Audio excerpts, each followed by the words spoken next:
So when I saw this film, I remarked to Petra that I was a little bit concerned that many Americans, and for that matter many Europeans and Asians, might not understand some of it because they might not know enough about current events in Brazil. But luckily we have Petra here to fix that. Is this? Yeah, something is. Thank you. So I thought that I would start by asking Petra to say something about current events in Brazil. Since this film was made, there have been some developments also. So Petra, tell us what's going on in Brazil. Yes. Well, first, thank you so much for being here. I'm a huge admirer of your work. And the current events in Brazil are that Lula was released from prison in November after 580 days in prison because the Supreme Court decided to go back to the Brazilian Constitution that says that one has the right to exhaust their appeals before they're in prison, something they revised in 2016 due to large pressures from car wash. However, since he has left prison, the day he left prison, I was telling Charles, Bolsonaro said that he would not hesitate to use the security law that exists in Brazil since the time of the dictatorship, that has never been used since then, that says a president could imprison anyone that speaks against the president himself. And recently, the finance minister in a trip to Washington said to reporters when asked about the uprisings in Latin America, don't say I didn't warn you if we decide to install the Institutional Act number 5, which was the act of the military dictatorship that was used to suppress dissent, to torture, to imprison, to close Congress. So there have been deep threats that make me feel that we're even more at the edge of our democracy and could lose it at any moment. So I'm quite concerned.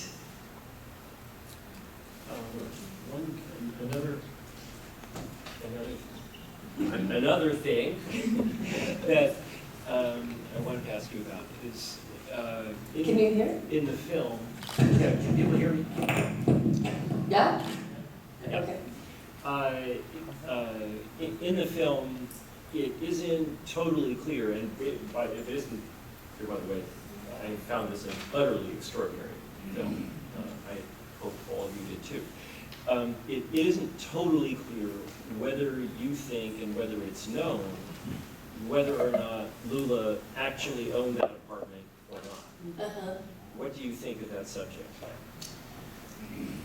Well, the arguments were very weak, and they became evident that they were even weaker after June, when The Intercept leaked WhatsApp conversations between the prosecutors and the judge, Moro.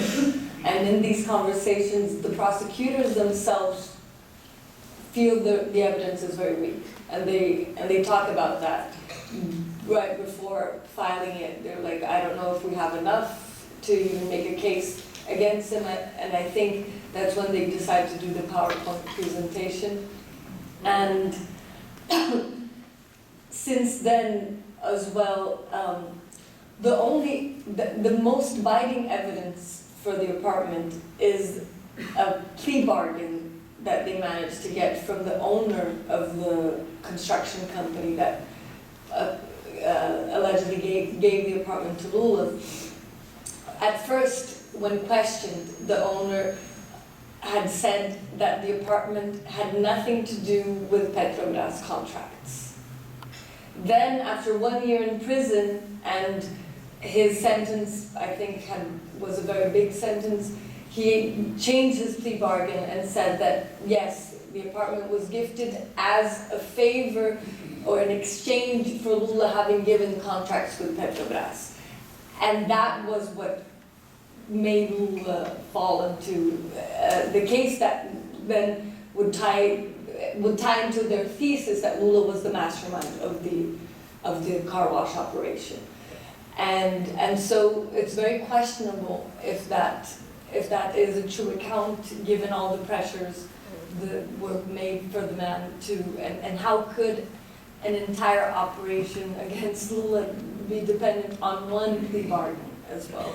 Yeah. So it's a very complex case, and I think there's been pressure right now from the Bar Association in Brazil and from the most respected lawyers in the country to annul the case, but that has not, the Supreme Court still has to decide over that. And it fascinates me that that Moro continues to be the justice minister after the entire scandal. And do you have a view, and is there a general view in Brazil about whether Moro's pursuit of the car wash scandal and investigations was corrupt from the start? Or do you think that it started as an honest attempt to eliminate corruption and then became something else? Or what do you... There are different readings of it. I think Moro was a genius because Brazilian judicial system had been very incapable of tracking down government-based corruption, because every time you would find a huge corruption case and you would arrive at a politician, it would then go to the Supreme Court, and the Supreme Court would never really judge it. And he was the first one to manage to crack that system very intelligently, because every time he would he would be doing a deposition with someone, they would mention a politician, he would just put the name aside and put it in a file, but not send to the Supreme Court. And that allowed him to uncover the entire system before actually it going to the Supreme Court, and getting the media behind him and huge media pressure to pressure the Supreme Court to change its behavior and start indicting politicians. However, since his first he wrote a dissertation, a PhD dissertation about Mani Puliti, which is the investigation in Italy that inspired him and that brought down many politicians in Italy, and then famously Berlusconi then came to power. But since that some people who have read that very closely analyze that since there's not really much respect for due process in his readings of Mani Puliti. He agreed with unlimited preventive prisons and selective leaks to the media that in a balanced view of due process are not compatible. So Moro's behavior is questionable. I think there were many prosecutors that were, and you see that in the WhatsApp messages, that they were very honest, intently wanting for just to combat corruption, questioning some parts of the behavior of the operation, but then dragged into how it unraveled, and many of them taken as well by the vanity of what the media was giving them in terms of like national success.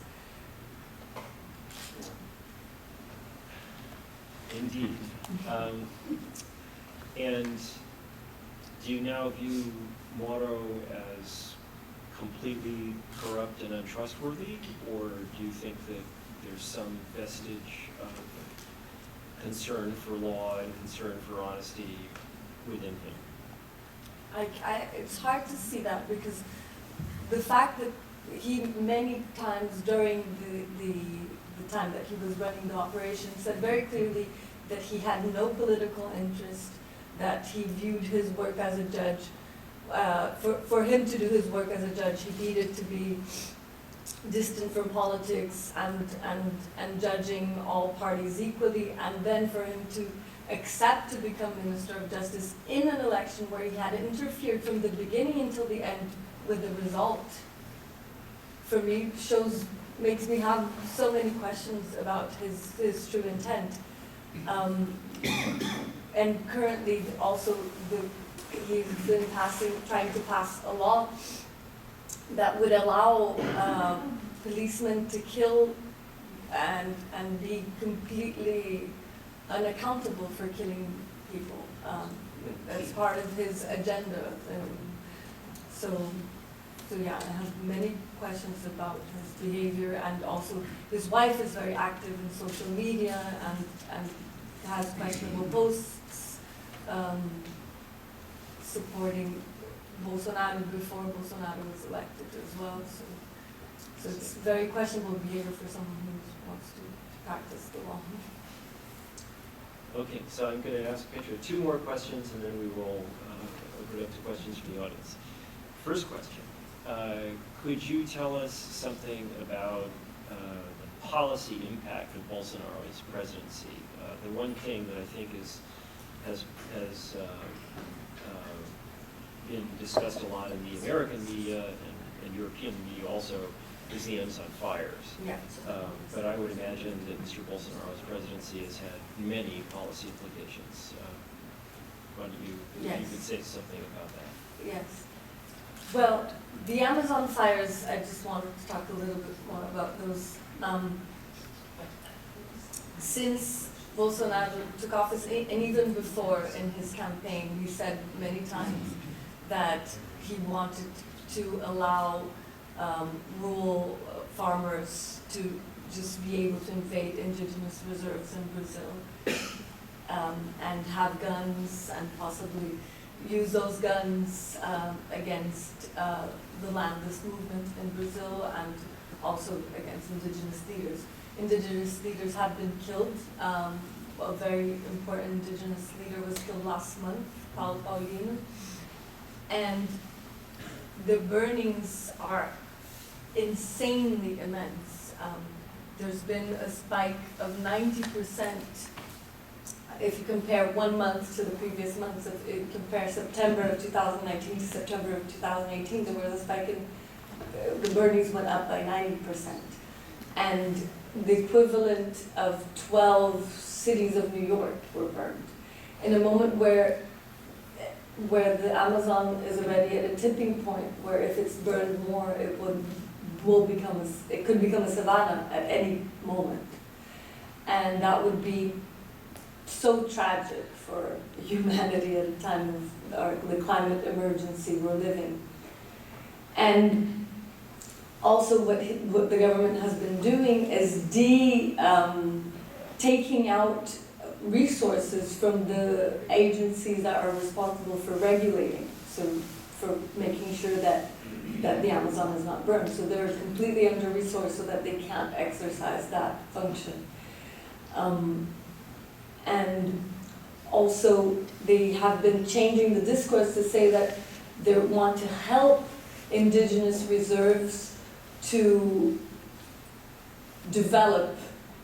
So, and what that means is basically helping indigenous leaders to sell the wood from their reserves. So basically help them deforest their own reserves. And the indigenous reserves in Brazil have been really the most protected areas that have kept the Amazon, many parts of the Amazon intact. And that is not just horrible for the environment, but it really destroys the entire ecosystem of living of the tribes that we're speaking about. There's an article in the New Yorker recently by John Lee Anderson saying that one specific tribe, there are more and more loggers and miners arriving close by and saying and speaking to the leaders and saying, look, if you sell this, we can make $5 billion out of all the wood in your forest. So it's a lawlessness that is very beneficial for big companies, mining companies and logging companies, but extremely destructive for the country. Also, another policy has been what I was talking about in terms of the police killings. Police killings in Brazil have for ages been a huge problem. Just the city of Rio just the state of Rio kills more, the police kills more people than the entire United States. Then it's usually black people. And those killings have gone up by 20% since Bolsonaro was elected, and the message given by the government is that a good policeman is a policeman that kills. And also the governor of Rio has famously been going out in helicopters and shooting down on the favelas and like aimlessly. And yeah. And if we want to talk about culture, there's been talks to take out money from the National Film Agency and also control much more what types of films are produced. A desire that more evangelical films be produced, and no content with LGBTQ. There's been censorship of that too in areas of dance and theater. There have been a few plays that have been cancelled because they have LGBTQ content. A book that was banned from a book fair because they had in the cover of two boys kissing each other. And so the fear that there is that Brazil is going to become, or is already becoming, an evangelical state.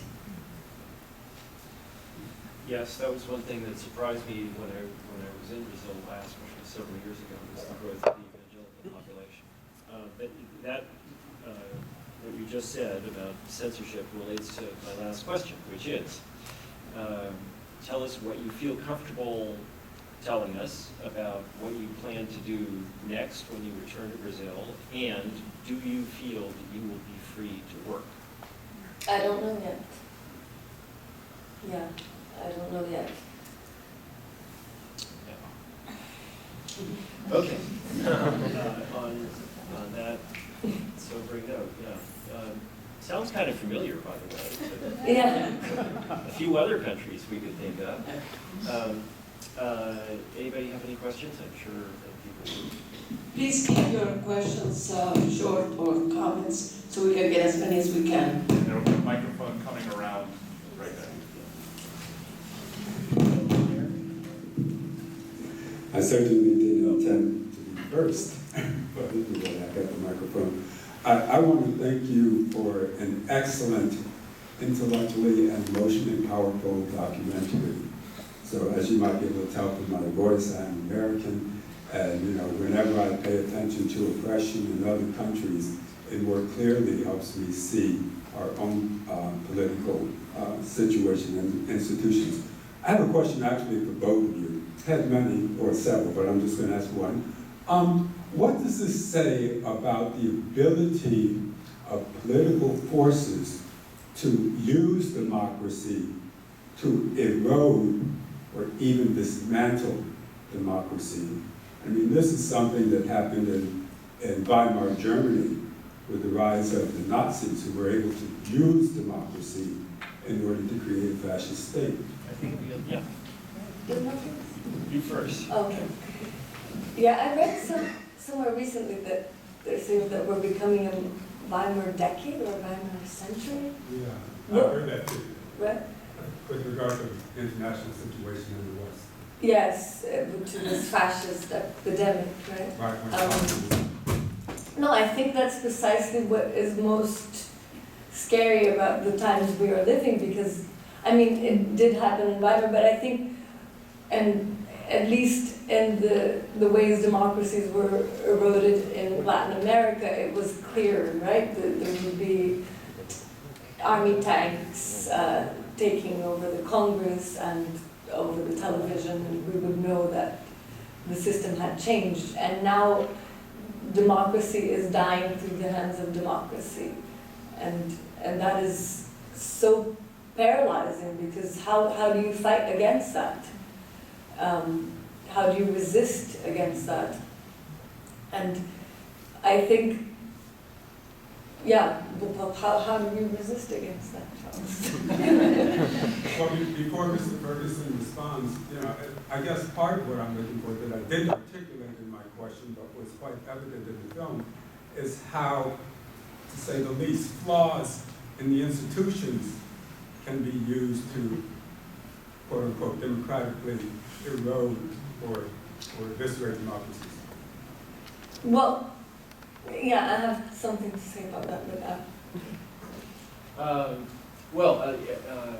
I will say something about that question with regard to the United States. Unquestionably, a large number of I'll try.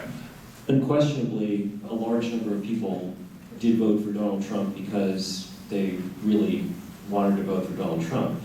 But many people either voted for him or just didn't vote because they didn't much like the alternative. And there is, in a very powerful, real way, a political duopoly in the United States. We will see whether that duopoly can be broken from within by the people who are trying to change the Democratic Party and to rise within it and using it.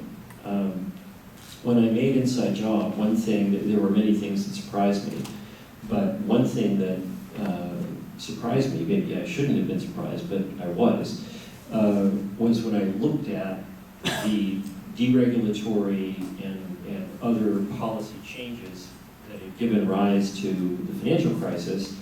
I found to my surprise that a very high fraction of the heavy lifting had not been done by the Republicans, but by the Clinton administration. Yes, yes. So, yeah. yeah, please. No, I'm done. In fact, I'll say without going into it, we need time for other people. At the feet of the Democratic We Party. need time for other people. I'm sorry, next question. Sir.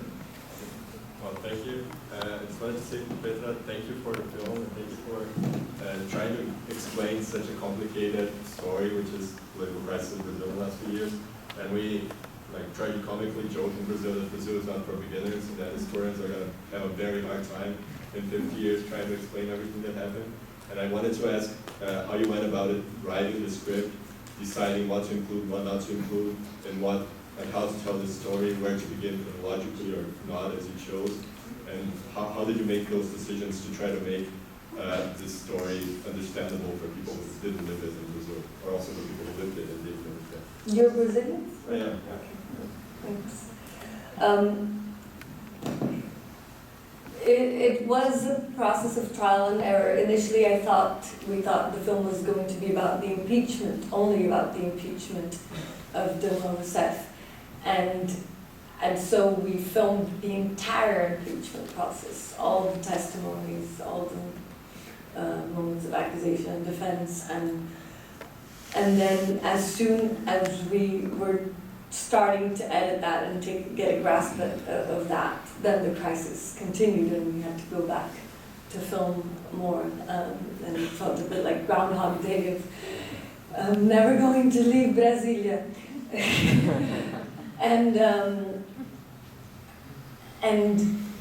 And so, but the turning points were fascinating and kept revealing more of actually what were the forces behind the initial impeachment. I mean, and so when the audio leak comes, for example, with the senators saying that Dilma has to be impeached or else we're all going to go to prison.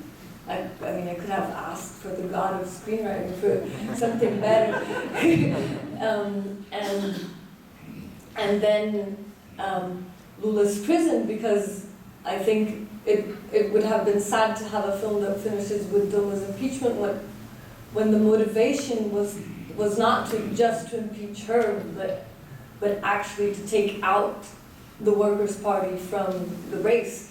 So Lula's prison was revealed what was at the heart of the desire in the impeachment. I mean, the impeachment was born from the fact that for 4 elections, the opposition had not won, and as they say, like, for democracy to work, the opposition has to feel that they have a chance of winning.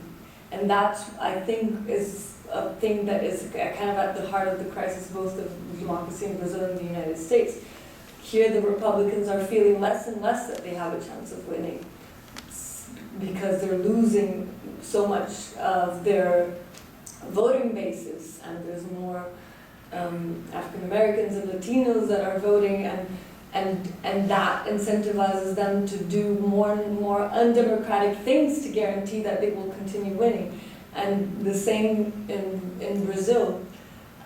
So that's a huge challenge, I think, for both our democracies. How will the white conservative survive in the democratic races, and in a way that they will feel invested to continue in the democratic game?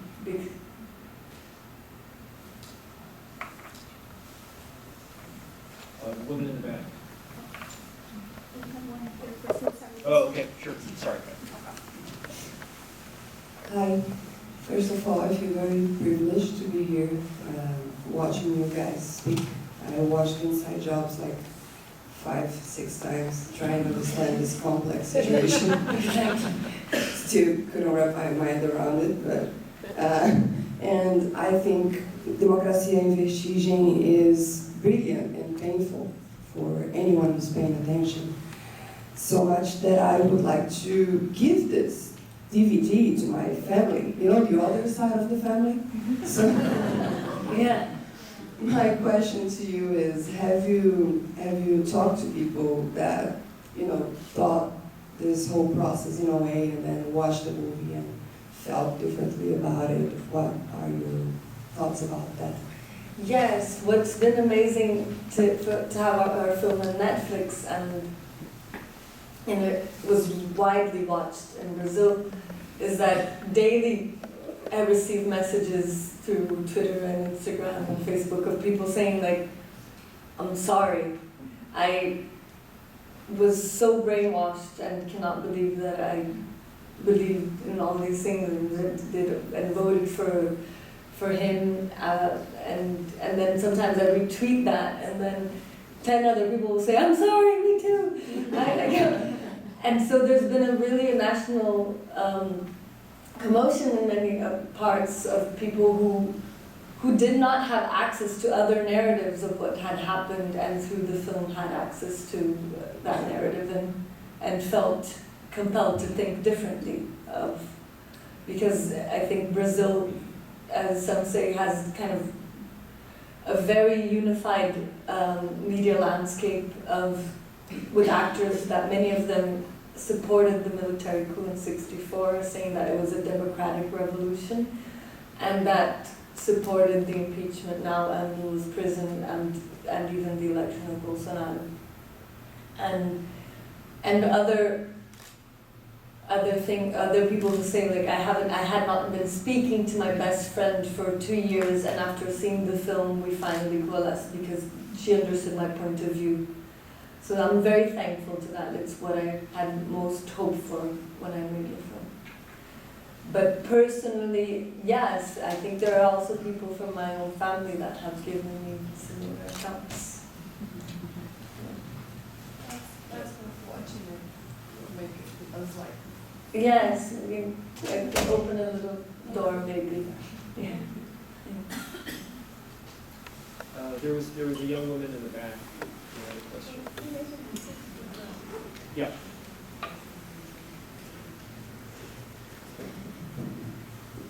Thank you for a wonderful film. It was really impressive. And there's one scene that struck me really hard, is that you're saying that you feel like Brazilian democracy makes you feel sick. So I'm wondering when is the timing can we say that a democracy has already deviates from a healthy democracy, and what is the boundaries of a healthy democracy with either it's like left-wing populism or right-wing populism? Thank you. What would you say? Yeah. You talk about Brazil, and I'll say something about the United States. They say that, someone said recently, when you have a lot of lawyers giving conferences, it's usually a sign that your democracy is in trouble.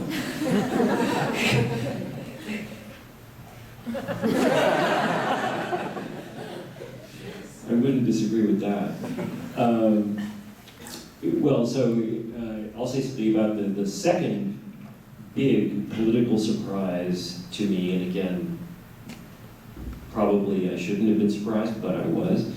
The first that I mentioned before was how much the Clinton administration had to do in causing the financial crisis.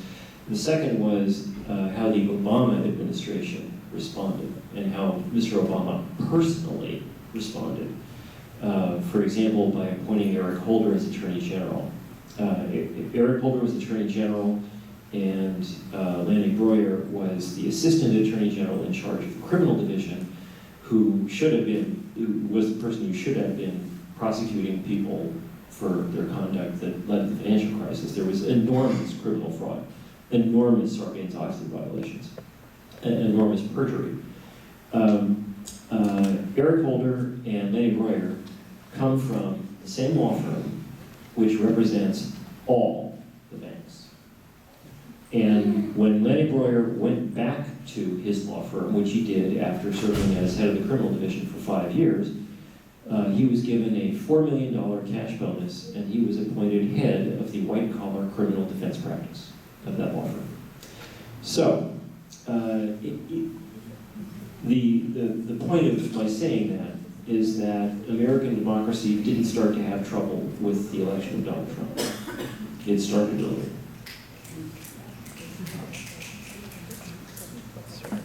But just to answer your question a bit more, I think there's a book called How Democracies Die by Stephen Levitsky and Ziblatt that gives many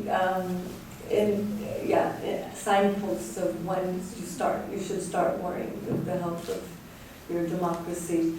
And for me, it was extremely helpful because there were so many different point of views. Each congressman or lawyer I interviewed would argue differently of whether what was happening was constitutional or not.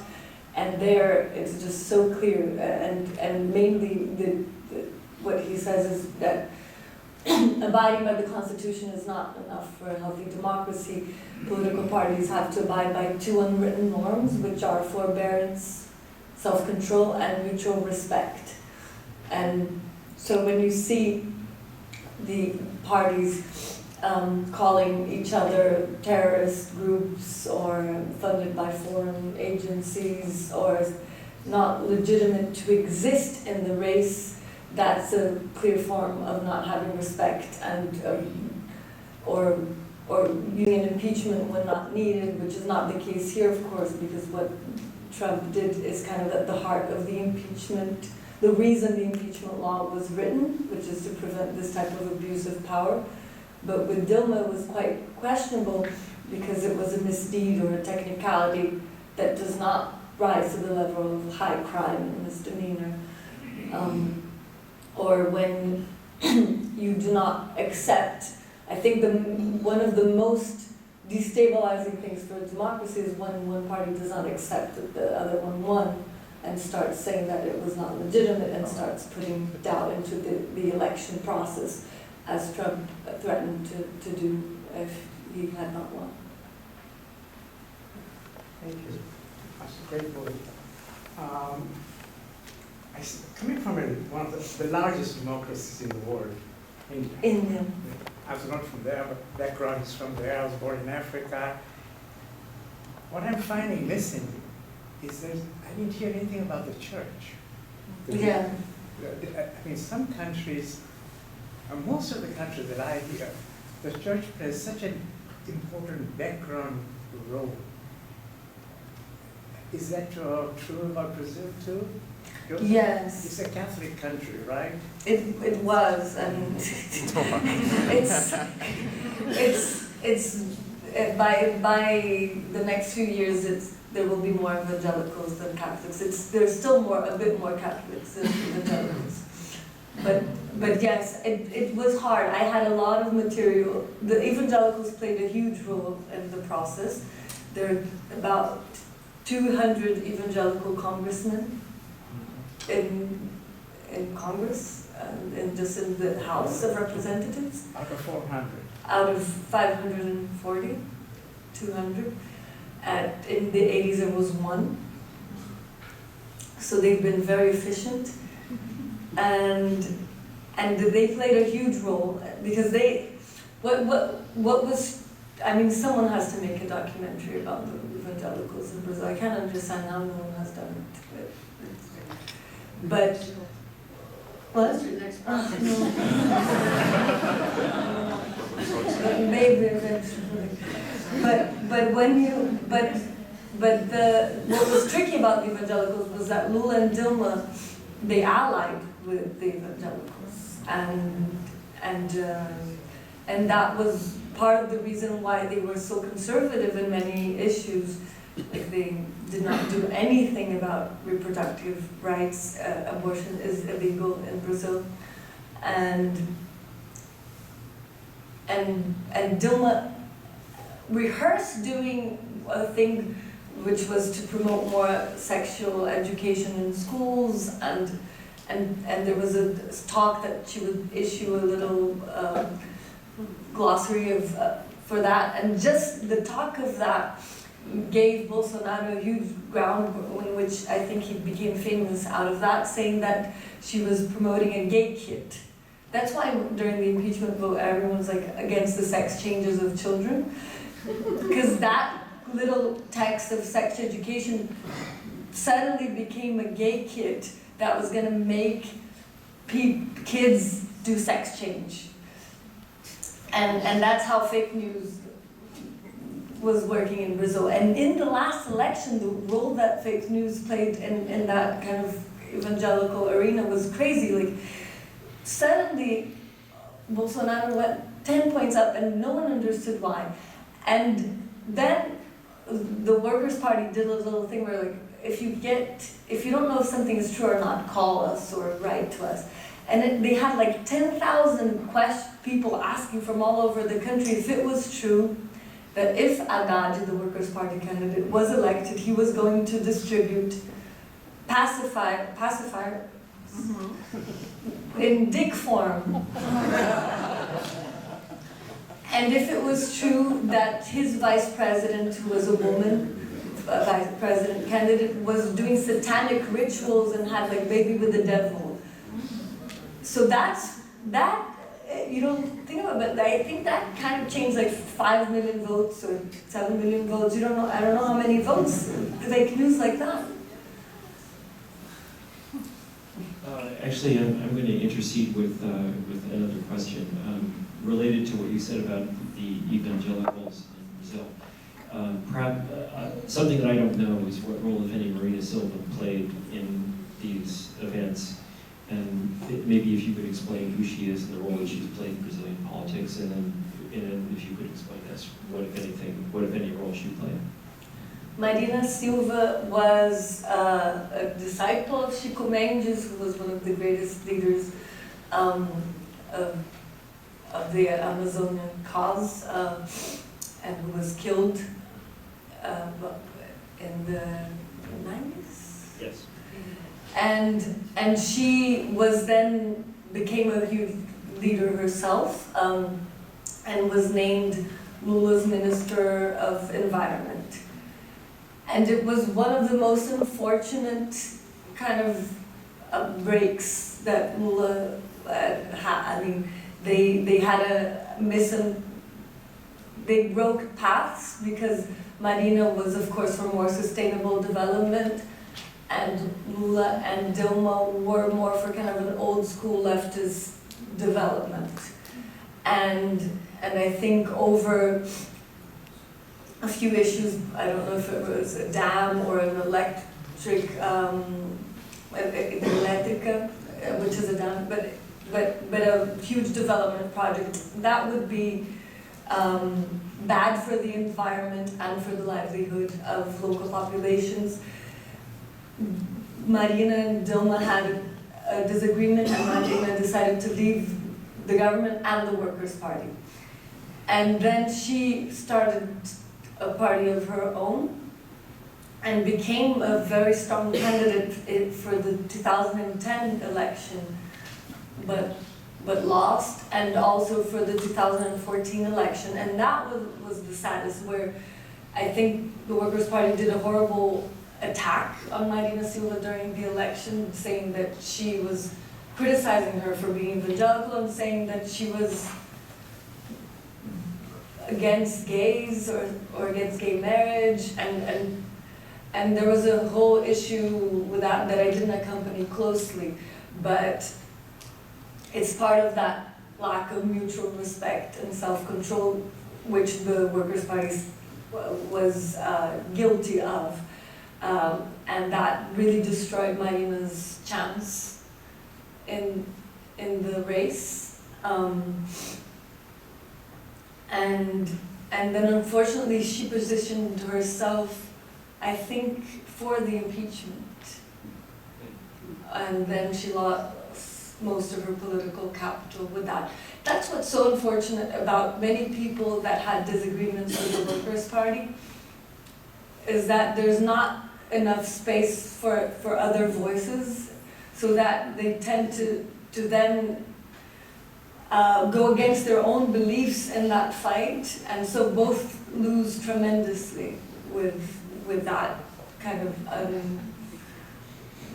It happened with Gustavo Buarque, with Marina Silva, with Marta Suplicy, with many leaders that could have that were important in the formation of the party and brought great collaborations with it, and with them leaving made the party weaker and worse, and them also weaker and worse. So it's quite tragic. We'll take two more.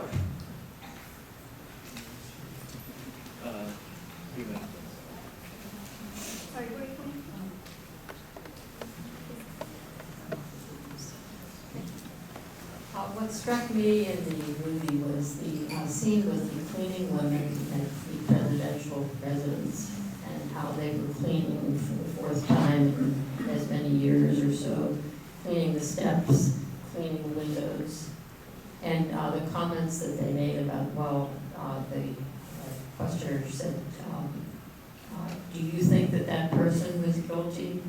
And they said, well, they must have been, because of all the crowds that were out there calling their name and wanting the impeachment. Could you comment a little bit about that scene? It's my favorite, or one of my favorites, because I think she's really speaks for the Brazilian unconscious at that moment, where she says, I didn't vote for her. And yeah, I think she's probably guilty because of all that they're saying. But the fact that she could be impeached just like that makes me no longer believe in democracy. And if you look at it, in 2010, I think 50% of Brazilians thought democracy was efficient and working. And now 90 or 80% don't believe that democracy is working anymore. I think we're number 1 or 2 in the world's rank of worst, worst measuring of how people measure their own democracy. It's like Greeks, Brazil, and Mexico.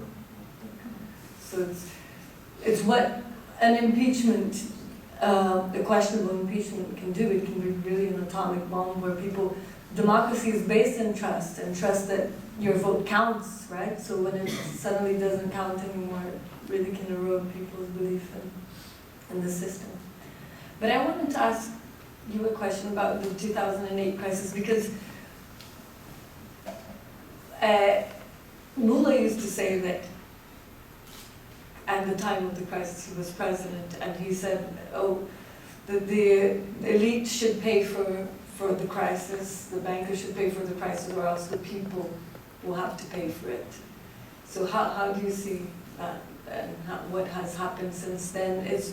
How much of what has happened since then is a consequence of how the U.S. government dealt with the financial crisis? I think the financial crisis has had tremendous effects both in the United States and around the world. Greece, it is the case both in the United States and elsewhere that there were long-term forces that were causing some of these pressures, some of the pressures that lead to the behavior we've seen recently. But it's also the case that the crisis enormously accelerated them. And I think in a number of cases, a number of countries tipped them in a direction that they would not otherwise have gone. And I think that Greece is a very likely case of that. Greece actually, Greece does have, without question, long-standing structural problems, high levels of official corruption, very high entitlement payments, et cetera, et cetera, et cetera. But Greece's macroeconomic and financial position before the crisis was actually pretty decent. And then after the crisis, it just went through the floor. The domestic economy collapsed, the tourism collapsed, and they were already on the euro, so they didn't have control of their own currency, their own fiscal policy, their own interest rates. And that country, I've been to Greece recently since, and it's a tremendously tragic situation. You see on the streets of Athens 70-year-old men trying to sell you a pencil, because they have nothing.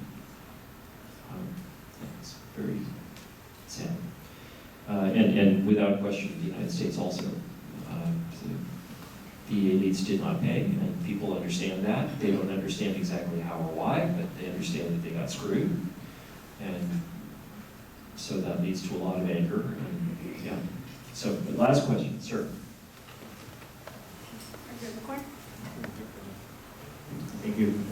Petra, as a fellow Brazilian and also Belo Horizonte born, I'm super happy to be here and very proud of your work, and I'd like to thank you for what you've done and how hard it is to translate what happened. And my question regards a little bit your question on how do you know how fast, how do you know how intense is democracy's breakdown? And I think there's one thing that is to do with speed, which speed that things are happening. So the speed that things are happening in Brazil right now are not translatable. We cannot tell in one movie. And it's been an exhausting first year of Bolsonaro.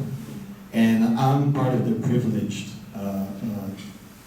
part of Brazil. I cannot imagine how it must have been for the people living in Rio and living in Rio de Janeiro favelas. And my question is about storytelling. The edge of democracy is a great word because it gives this idea of you're gonna come close to the edge and then things will accelerate because you're falling. And vertigem is also a great word because it means vertical, which is that feeling. So that's what we Brazilians are feeling right now. Yeah. But how, from a storyteller's point of view, how do we talk about, how do we tell the story that's happening right now? We tell it, no? I think we tell it however we can. It can be done in so many different ways. And I think what has been amazing in this journey is to see the power that a documentary can have in, I mean, Bolsonaro, both Bolsonaro's son and father have been saying, oh my God, it's so horrible that this film can be seen and that this is how foreigners are perceiving what's happening in Brazil. We have to make our own, and now they're making their own, which is kind of the conservative revolution. and so they've realized the power of documentary as well. And I think given the media landscape that we have in Brazil, right now, documentaries are kind of a few of the strongest tools we have to portray what is happening and to denounce what is happening. I mean, and there's so much to do. And there's no documentary about the judiciary that explains how we got into this chaos, about how the prosecutor, Ministério Público, how it was built since the time of the dictatorship, and and created this Frankenstein today that can basically imprison anyone it wants whenever it wants and destroy reputations just like that. And there's so many films to be made and investigations to be made of Marielle Franco's death, of the death of the indigenous leaders that are happening in the Amazon. People to document what is happening in the Amazon. These killings that we have every day in Rio de Janeiro, to humanize these people that are being killed. So I think, yeah, there's so many stories to be told. Well, thank you so much to, oh, you wanted to, Charles? Okay, last one. No, I insist now. Please. On that note, can we thank our master storyteller?